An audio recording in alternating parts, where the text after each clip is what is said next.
Hello, this is John from caveofprogramming.com. In this tutorial we're going to add a create method to our offers DAO.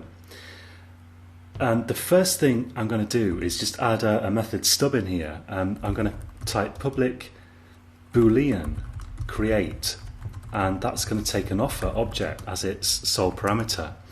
The reason for the boolean is that I'm going to return true if this succeeds, if creation of the object succeeds, and false if it fails. For example, because we try to add a offer with a existing ID. Although, come to think of it, that's not going to be a problem.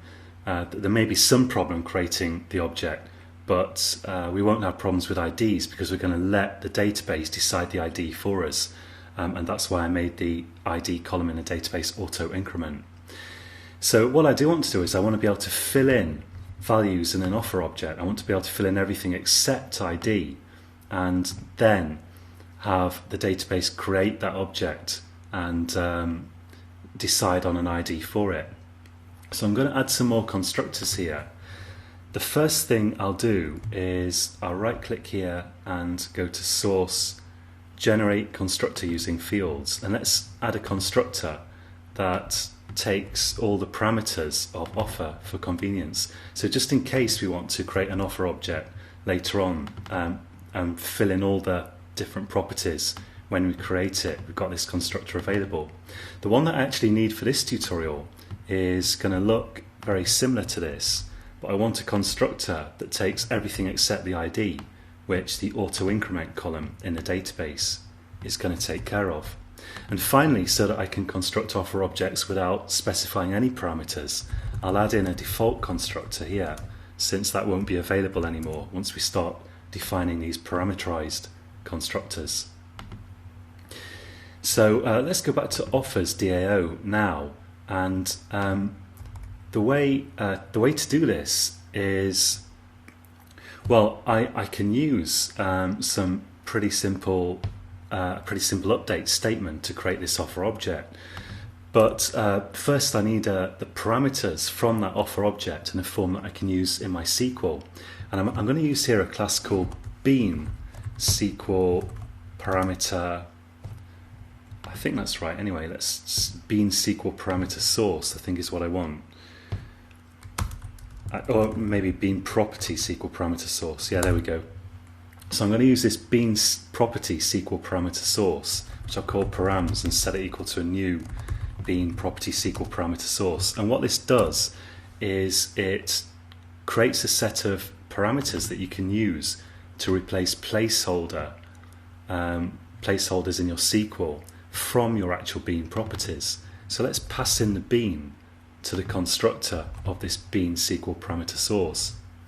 And now I can write return jdbc.update, that's my name JDBC template. Update because it's an update statement, and I'm going to type insert into offers, and the columns in there are going to be name, name, text. For some reason I'm having difficulty typing, I'm not really sure why. Name, text and email. So those are the column names, and the values are going to be name, text and email, taking care to keep them in the correct order. This is actually the second time I've recorded this tutorial, because the first time I accidentally switched these around. So you may notice that in a future tutorial, but I'm going to correct the source code so that it's all right. So these, obviously, the values need to be in the same order as the columns that you list here. So that's the SQL, and I'm going to supply the params now, and I'm going to return jdbc.update equals 1, because this is going to return the number of rows that are affected. And because we're doing one insert, one row should be affected. So if the return value of update is not 1, something's gone wrong. Presumably it's going to be 0, meaning it couldn't do the insert for some strange reason. Although I can't really see any reason why this would fail, but you never know. And this bean parameter SQL parameter source, bean property SQL parameter source, is going to look for placeholders with names that match properties in the bean here, and it's going to fill these in using those property values. So it's great. All you have to do is make sure that the placeholders here have the same names as the properties of your bean, and it will fill those into your SQL for you. So let's just do a quick test of this. I'll go to my app here. Let's go to app.java, and I'm gonna let's put in here some. Let's create a couple of offers that we want to create. So let's say offer 1 equals new offer, and I'll fill in, let's see, the name, email and text. So let's say for name we'll have Dave, email dave@caveofprogramming.com, and the text coding Java. That's what Dave does, let's say. Let's copy this, and we'll have another one here, like Karen. Let's give her the email karen@caveofprogramming.com, and let's say she does software testing to order, and I'll call it offer 2. And now I can say offers DAO.create offer 1, and offers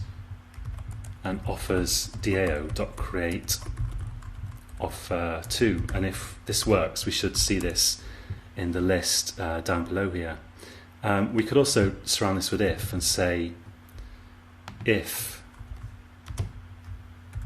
that returns true, then sysl created offer object. And let's do the same with this second one here.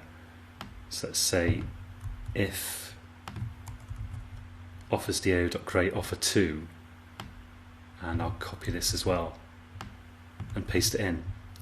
Okay, let's just run this and see if it works.